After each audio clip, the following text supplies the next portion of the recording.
of faith through God. That's what our platform says, or at least it said so the last time I looked at it. So if we believe in God, then we believe in God's word.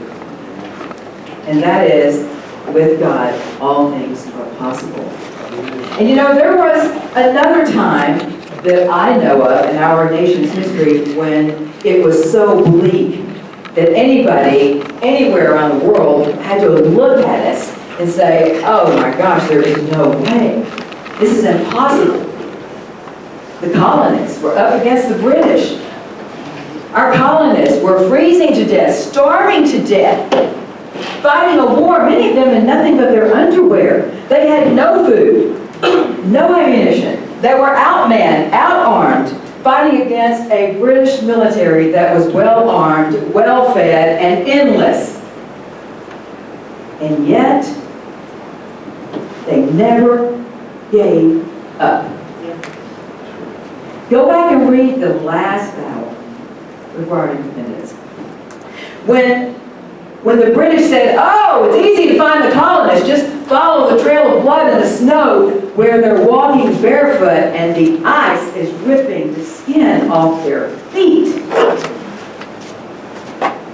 Now that's bleak. But they didn't give up. And you know why? Because they had a leader, George Washington, who was a man of God, who spent a lot of time on his knees before God.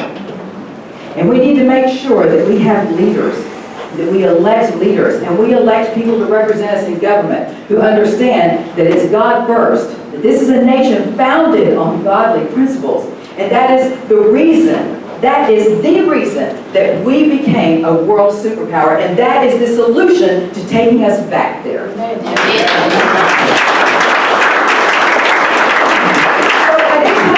Tonight, I came to cheer you up and light you up. So I thought, how many of you got to see Kari Lake when she was in our state the other night? Yeah! What an incredible lady. Oh my gosh, if you missed it, I am so sorry. Because that lady, she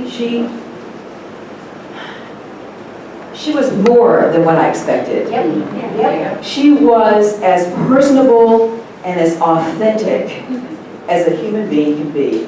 And such a gracious, classy lady. I hope if you didn't get to meet her, that you will make a point of doing that and read her book, Unafraid. I got her book that night. I didn't get her to sign it. I was so busy and so excited just meeting her and trying to talk with her. But Kari left the crowd with these words, because she was talking about how bleak it is and how discouraged people are. And she said, let's make a deal. I won't give up if you won't give up. Do we have a deal? And of course, the crowd roared.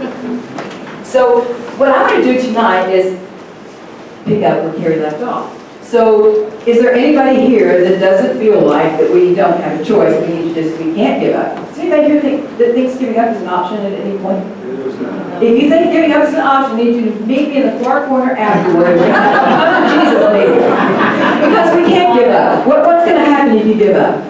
You cannot give up. Absolutely. That is absolutely off the table. So now that we know that giving up is off the table, let's talk about, I'm going to share with you the battle zones and how we fight.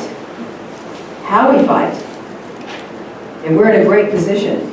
And I want you to know that no matter how bleak it gets, and I think it's going to get worse before it gets better, but I want you to remember that some of our nation's greatest victories came after our darkest hours.